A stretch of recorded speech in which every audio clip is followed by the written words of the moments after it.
Hello बच्चों, स्वागत है आप सभी का आपके अपनी YouTube चैनल गणेशाय वर्ल्ड पर, जहां आप पढ़ते हो 11th 12th physics chemistry absolutely for free और आपके सारे डाउट होते हैं क्रिस्टल क्लियर। तो चलिए शुरू करते हैं आज का हमारा टॉपिक। आज का हमारा टॉपिक होने वाला है अक्षीय स्थिति पर विद्युत विभव।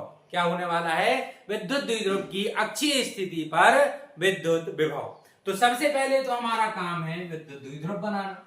तो हमने मान के चलो विद्युत द्विध्रुव बनाया, ये मान के चलो यहां पर ये कौन सा आवेश है माइनस की, और यहां ये कौन सा आवेश है प्लस की, यहां ये कौन सा आवेश है प्लस की। तो जो हमारा विद्युत द्विध्रुव है वो माइनस क्यू और प्लस क्यू आवेशों से मिलकर बना, माइनस क्यू और प्लस क्यू आवेशों से मिलकर बना। ठीक, और इनके बीच की दूरी कितनी है? 2a। आप जानते हो विद्युत द्विध्रुव के बीच की दूरी 2a होती है। ठीक, एक विद्युत द्विध्रुव है, ये कंसीडरेशन आपको लिखना है, मैं बोलता जा रहा हूं, यही आपको लिखना है। क्या क्या लिखा हमने? माना कि AB क्या है, माना AB एक विद्युत द्विध्रुव है जो कि प्लस क्यू और माइनस क्यू आवेशों से मिलकर बना है तथा इसके बीच की दूरी कितनी है? 2a। अब इसके मध्य बिंदु O से, मध्य बिंदु O से R दूरी पर, कितनी दूरी पर? R दूरी पर, मध्य बिंदु O से R दूरी पर एक बिंदु P है जिस पर हमें विद्युत विभव की गणना करनी है। तो इसके लिए हम क्या मानेंगे? बिंदु P पर एक Q नॉट आवेश। क्या लिखना है हमें? A और B, A भी एक विद्युत द्विध्रुव है जो प्लस Q और माइनस Q आवेशों से मिलकर बना है। A भी एक विद्युत द्विध्रुव है जो कि प्लस Q और माइनस Q आवेशों से मिलकर बना है। इनके बीच की दूरी कितनी है? 2a। अब इससे इसके मध्य बिंदु O से R दूरी पर, कितनी दूरी पर? R दूरी पर एक बिंदु P है जिस पर हमें विद्युत विभव ज्ञात करना है। तो इस पर हमें विद्युत विभव ज्ञात करने के लिए हमें पहले क्या करना होगा? पहले हमें प्लस क्यू आवेश के कारण विद्युत विभव निकालना होगा, फिर हमें माइनस क्यू आवेश के कारण विद्युत विभव निकालना होगा, फिर दोनों को ऐड करना होगा। अब क्योंकि आप जानते हो कि विद्युत विभव कैसी राशि है? विद्युत विभव एक अदिश राशि है। कैसी राशि है? अदिश। इसीलिए हम यहाँ दिशा का कुछ भी पढ़ने वाले नहीं है, क्योंकि अदिश राशि है। सिंपल हम क्या करेंगे? अलजेब्रिक सम करेंगे, बीजगणितीय योग करेंगे। ठीक है, चलो। तो सबसे पहले हम देखते हैं कि बिंदु P पर, बिंदु P पर प्लस क्यू आवेश के कारण, प्लस क्यू आवेश के कारण विद्युत विभव, विद्युत विभव। तो आप जानते हो बिंदु आवेश के कारण विद्युत विभव क्या होता है? विद्युत विभव होता है 1/4 pi epsilon not Q upon R square, Q upon R, और R की जगह पर क्या आएगा? AP, सॉरी प्लस क्यू आवेश के कारण निकालना है ना, तो R की जगह आएगा BP, क्योंकि प्लस क्यू आवेश से P तक की दूरी कितनी है? BP, कितनी है? BP। क्लियर है? समझ में आया? प्लस क्यू आवेश के कारण बिंदु P पर विभव आया के क्यू अपॉन आर। कितना होता है? के क्यू अपॉन आर। के मतलब 1/4 पाई एप्सिलॉन नॉट 0 क्यू, और अपॉन में आर की जगह क्या लेंगे? बीपी। अब देखो बीपी को हम लिख सकते हैं, ये देखो ये पूरा कितना है? ओपी। ये पूरा कितना है? ओपी। यदि इस ओपी में से मैं ओबी को घटा दूं तो क्या मुझे बीपी मिल जाएगा? यहां से यहां तक की दूरी कितनी है? ओपी। इस ओपी में से मैं क्या करूं? मैं ओबी घटा दूं, ओबी घटा दूं। तो मैं यदि ओपी में से क्या घटा दूं? ओबी, तो मुझे क्या मिल जाएगा? बीपी। अब जल्दी देखो, ओ से पी की डिस्टेंस कितनी है? आर, और ओ से बी की डिस्टेंस कितनी है? ये देखो ये पूरा 2a है, तो ये क्या हो जाएगा? ए, और यहां से यहां तक क्या हो जाएगा? ए, और यहां से यहां तक भी क्या हो जाएगा? ए, क्योंकि ओ क्या है हमारा? ओ भाई हमारा मध्य बिंदु है। तो आर माइनस ए, बीपी बराबर क्या आ गया? बीपी बराबर आ गया आर माइनस ए। तो प्लस क्यू आवेश के कारण विभव आ गया 1/4 pi epsilon not Q upon में आर माइनस ए। समीकरण नंबर 1। यहां तक तो भैया कोई समस्या होगी नहीं। हमने प्लस क्यू आवेश के कारण विभव निकाला। बिंदु आवेश के कारण विभव क्या होता है? के क्यू अपॉन आर, मतलब 1/4 pi epsilon naught 0 Q. R की जगह लेंगे दोनों आवेशों के बीच की दूरी, जहां तक हमें विभव निकालना है। तो यहां से यहां तक की दूरी कितनी है? बीपी है। अब बीपी हम क्या लिख सकते हैं? बीपी मतलब ओपी में से क्या घटा दो? ओबी। तो ओपी कितना है? आर, ओबी कितना है? ए, तो आर माइनस ए। ठीक है, चल अब आगे क्या करें? आगे हम देखते हैं माइनस क्यू आवेश के कारण। किसके कारण? माइनस क्यू आवेश के कारण माइनस क्यू आवेश के कारण विद्युत विभव माइनस क्यू आवेश के कारण। अब माइनस क्यू आवेश के कारण विद्युत विभव कितना होगा? के मतलब 1/4πε0 और माइनस क्यू अपॉन में माइनस क्यू आवेश मतलब ए से पी, माइनस क्यू आवेश मतलब ए से पी, डिस्टेंस हो गई हमारी एपी।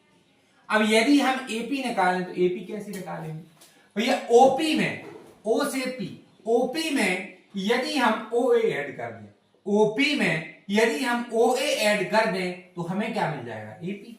तो हमने क्या किया? ओपी में क्या ऐड कर दिया? ओई। क्या ऐड कर दिया? ओई। तो हमें क्या मिल गया? एपी। तो एपी बराबर आ जाएगा, ओपी कितना है भैया? ओ से पी की डिस्टेंस कितनी है? आर। ओ से पी की डिस्टेंस कितनी है? आर। और ओ से ए की डिस्टेंस कितनी है? स्मॉल ए। तो एपी आ गया आर प्लस ए। तो माइनस क्यू आवेश के कारण विद्युत क्षेत्र की तीव्रता आ गई माइनस 1/4πε0 क्यू अपॉन में आर प्लस ए। यहां तक क्लियर हुआ? समीकरण नंबर 2। प्लस क्यू आवेश के कारण विद्युत क्षेत्र की तीव्रता आई 1/4πε0 q upon are minus a, और माइनस क्यू आवेश के कारण minus 1/4πε0 q upon r plus a. अब क्या करें? अब हमें निकालना है कुल विभव। क्या निकालना है? कुल विभव। तो जो भी नेट है वो आएगा हमारा प्लस क्यू आवेश के कारण विभव प्लस में माइनस क्यू आवेश के कारण विभव। तो प्लस क्यू आवेश के कारण विभव आया 1/4πε0 क्यू अपॉन में r minus a, 1/4πε0 q upon में आर माइनस ए, प्लस माइनस क्यू आवेश के कारण आया 1/4πε0 q upon r plus a. क्या आया? Minus 1/4πε0 q upon r plus a. तो यदि हम यहां देखें तो देखो एक काम कर रहे हैं, इसको हम लिख दे रहे हैं के। क्या लिख दे रहे हैं? के। तो ये आ जाएगा के क्यू अपॉन में आर माइनस ए, और प्लस माइनस क्या हो जाएगा? माइनस के क्यू अपॉन में आर प्लस ए, के क्यू अपॉन में आर प्लस ए। अब यदि हम देखें तो दोनों जगह से के क्यू आ गया कॉमन, यहां क्या बचा? 1/r माइनस ए माइनस में 1/r प्लस ए। अब क्या करें? अब भैया r माइनस ए और r प्लस ए क्या आ गया? एलसीएम। तो यहां ऊपर क्या बचा? r माइनस r प्लस ए, और यहां बचा r माइनस ए। सिंपल सा क्या हो गया? त्रिक गुणा। r माइनस ए और r प्लस ए क्या आ गया? एलसीएम। अब r प्लस ए का त्रिक गुणा हुआ तो ऊपर आ गया, r माइनस ए का त्रिक गुणा हुआ तो ये भी ऊपर आ गया। तो के क्यू बराबर आ गया r प्लस ए माइनस, ब्रैकेट खोलो तो प्लस माइनस का r कैसा हो गया? माइनस का, और माइनस का a कैसा हो गया? प्लस का, और नीचे a minus B a plus B मतलब a square minus B square. यहां तक कोई समस्या? हमने क्या किया? प्लस क्यू आवेश के कारण विभव निकाला 1/4πε0 q upon are minus a, minus q आवेश के कारण विभव निकाला minus 1/4πε0 q upon r plus a. फिर हमने भी नेट निकाला, उसमें हमने प्लस क्यू और माइनस क्यू के विभव को क्या कर दिया? जोड़ दिया, क्योंकि अदिश राशि है, दिशाएं नहीं देखनी है, दिशाएं हमें नहीं देखनी, सिंपल सा बीजगणितीय योग करना है। तो प्लस क्यू आवेश के कारण आया 1/4πε0 q upon are minus a, minus q के कारण आया minus 1/4πε0 q upon are minus a. अब 1/4πε0 को मैंने क्या लिख दिया? के। तो ये आ गया के Q upon are minus A, plus minus का गुणा हुआ तो हो गया माइनस, इसको भी हमने लिख दिया के Q upon r plus a. फिर हमने के क्यू दोनों में से क्या ले लिया? कॉमन। के क्यू कॉमन आया तो यहां बचा 1/r माइनस ए, माइनस यहां बचा 1/r प्लस ए। अब r minus A r plus a क्या आ गया? एलसीएम। तो r प्लस ए का त्रिक गुणा हुआ यहां पहुंच गया, r माइनस ए का त्रिक गुणा हुआ यहां पहुंच गया। फिर हमने ब्रैकेट ओपन किया, r प्लस का था कैसा हो गया? माइनस का, a माइनस का था कैसा हो गया? प्लस का, नीचे a minus B a plus B की क्या लग गई? सर्वसमीकरण। तो a minus B a plus B क्या होता है? a square minus B square. यहां तक बिना देखे बिल्कुल कर डालो, इसको रट डालो, ठीक। अब यहां क्या होगा भैया? ये प्लस और माइनस का r दिख रहा है, ये हो जाएगा कैंसिल। अब यदि हमें इसके आगे करना है तो इसको थोड़ा सा क्या करना पड़ेगा? रफ करना पड़ेगा। तो क्या हम इतना पोर्शन रफ कर दें? समझ में आया होगा, कोई समस्या नहीं। तो हम क्या कर रहे हैं? अभी के लिए इतना पोर्शन रफ कर रहे हैं, तो हम देखते हैं प्लस आर और माइनस आर क्या हो गया, कैंसिल। तो वी नेट क्या बचा हमारा, वी नेट हमारा बचा बाहर के की क्यू, बाहर है की Q, plus R minus R हो गया कैंसिल, 2a अपॉन में R square minus A square. अब यदि आपको दिख रहा हो तो देखो यहां बन रहा है q इंटू में 2a, क्या बन रहा है q इंटू में 2a, और इसको तो हम जानते हैं कि q इंटू 2a क्या होता है, q इंटू 2a होता है p विद्युत द्विध्रुव आघूर्ण। इसको तो आप बहुत अच्छे से जानते हो, एक आवेश और दोनों आवेशों के बीच की दूरी के गुणनफल को हम विद्युत द्विध्रुव आघूर्ण कहते हैं, ये p के बराबर। तो v नेट आ जाएगा, v नेट आ जाएगा kp अपॉन में R square minus A square, और यही आ जाएगी हमारी द्विध्रुव के कारण अक्षीय स्थिति पर विद्युत विभव।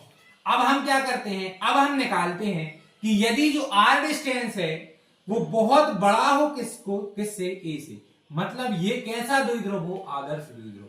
आप जानते हो आदर्श द्विध्रुव में, आदर्श द्विध्रुव क्या कहलाता है, ऐसा द्विध्रुव जिनमें दोनों आवेशों के बीच की दूरी कैसी हो, नगण्य हो।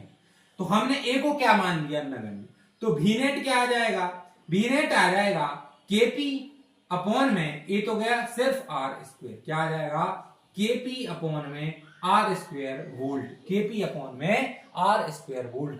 तो ये आगे भैया हमारी विद्युत द्विध्रुव के कारण अक्षीय स्थिति पर विद्युत विभव। सबसे पहले हमें क्या करना, प्लस क्यू आवेश के कारण विभव निकालना। प्लस क्यू आवेश के कारण 1/4πε0 r upon q upon are minus a, फिर आया माइनस क्यू आवेश के कारण 1/4πε0 q upon r plus a. दोनों को जोड़ा, क्योंकि यहाँ ऋणात्मक भाग है तो दोनों घट जाएंगे।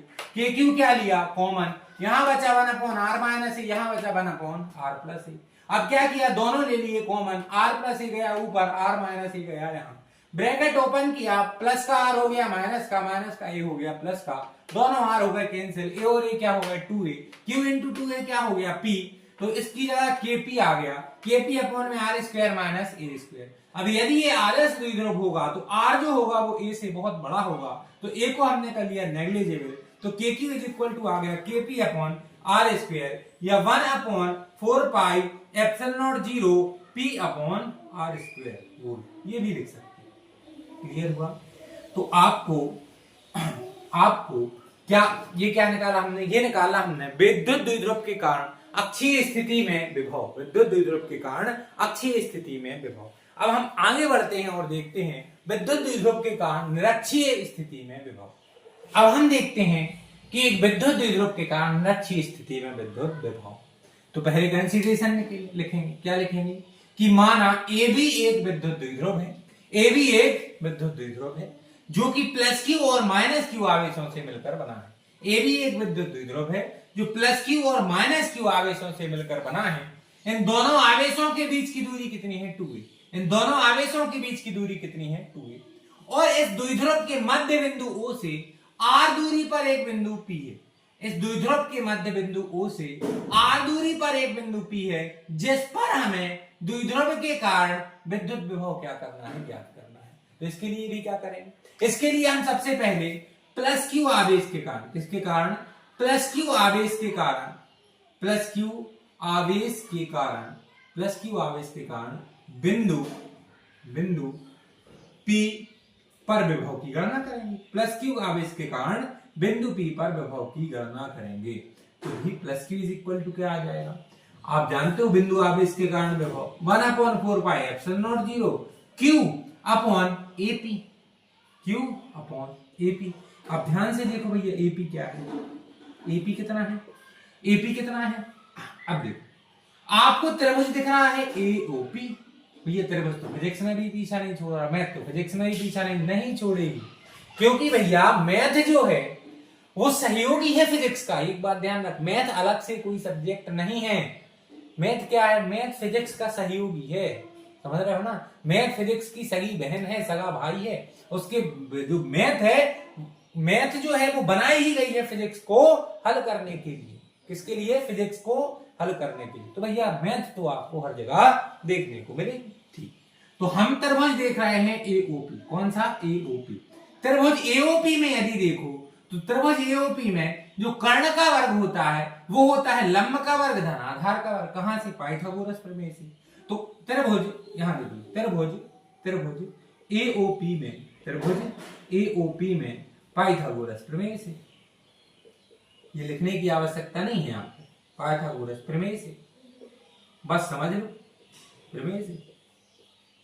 कर्ण का वर्ग मतलब एपी का वर्ग बराबर लंब का वर्ग धन एओ ओपी का वर्ग प्लस आधार का वर्ग धन एपी का वर्ग। ठीक है ना? कर्ण का वर्ग बराबर लंब का वर्ग धन आधार का वर्ग। तो एपी का वर्ग बराबर ओपी मतलब आर का वर्ग प्लस में एपी मतलब ए का वर्ग। तो एपी बराबर आ जाएगा under root are square plus A square. आप ये पाइथागोरस थ्योरम आपको यहां समझाने की आवश्यकता नहीं है क्योंकि हम यहां फिजिक्स लिख रहे हैं। तो आप डायरेक्ट ये इतने स्टेप ना लिखकर, ये तो हमने आपको समझाने के लिए लिख दिया है, आपको एग्जाम में इतना स्टेप ना लिखकर, क्योंकि ये मैथ है और हम पढ़ फिजिक्स रहे हैं, इतना स्टेप ना लिखकर आप डायरेक्ट एपी बराबर क्या लिख सकते हैं? Under root are square plus A square. क्या लिख सकते हैं? Under root are square plus A square. तो हमारे प्लस क्यू आवेश के कारण विभव आ जाएगा। क्या विभव आ जाएगा? 1/4 pi epsilon naught 0 Q upon under root are square plus A square, समीकरण नंबर 1। अब हम क्या निकालें? अब भैया माइनस क्यू आवेश के कारण विभव निकालते हैं। माइनस क्यू आवेश के कारण बिंदु P पर, इस पर बिंदु P पर विभव निकालो भैया क्या आएगा? तो V माइनस क्यू बराबर 1/4 pi epsilon naught 0 Q upon minus q आवेश मतलब बीपी। क्या होगा? बीपी। अब यहां से यहां भी देखो, कर्ण का वर्ग बराबर लंब का वर्ग धन आधार का वर्ग आर का वर्ग धन ए का वर्ग, मतलब कि ये जो भुजा होगी ये भी होगी under root are square plus A square. इसका मतलब है बीपी का मान भी हो जाएगा under root are square plus A square. तो भी माइनस क्यू बराबर आ जाएगा minus 1/4 pi epsilon naught 0 Q upon under root are square plus A square.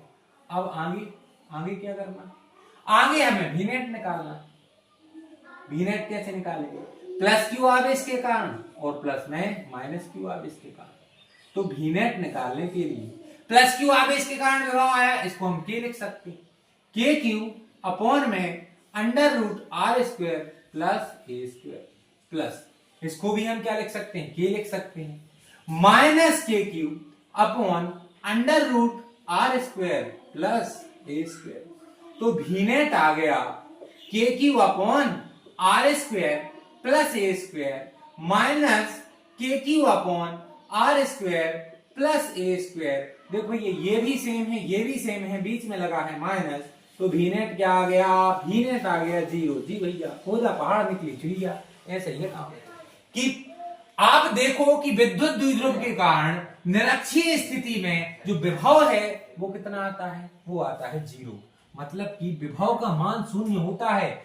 अक्षीय स्थिति में विभव का मान क्या होता है? के क्यू अपॉन आर स्क्वायर। लेकिन निरक्षीय स्थिति में विद्युत विभव का मान कितना होता है? 0 होता है। मोस्ट इंपॉर्टेंट है, 1 नंबर में तो कई बार पूछा गया है कि निरक्षीय स्थिति में जो किसी विद्युत द्विध्रुव की निरक्षीय स्थिति में विद्युत विभव कितना होता है? 0 होता है। कितना होता है? 0 होता है। आज जो आपने दोनों डेरिवेशन किए हैं, ये 12th फिजिक्स हर एक बोर्ड के लिए बहुत ही इंपॉर्टेंट डेरिवेशन है। तो इनको आपको 2 से 3 बार, ये देखो ये जो डेरिवेशन है इनको करने का एकमात्र तरीका आज मैं समझाऊंगा, आपको समझ में आ जाएगा। 2 दिन बाद बुक उठा के बैठोगे कुछ समझ में नहीं आएगा। इनको समझने का एक ही तरीका है कि आप 4 से 5 बार इनको लिख लिख के देखो। जितनी ज्यादा आप प्रैक्टिस करोगे उतने ज्यादा ये क्या होंगे? क्लियर होंगे। और जो डाउट है वो क्लियर होते जाएंगे आपके खुद से, जितनी ज्यादा आप क्या करोगे? प्रैक्टिस। और फिर भी आपको कोई डाउट आता है तो आपको क्या करना? सिंपल सा एक कमेंट लिखना कि सर यहाँ पर हमें डाउट आता है, हम आपके डाउट को क्या करेंगे? क्लियर करेंगे। यहाँ तक वीडियो देखने के लिए आपको बहुत बहुत धन्यवाद। Thank you.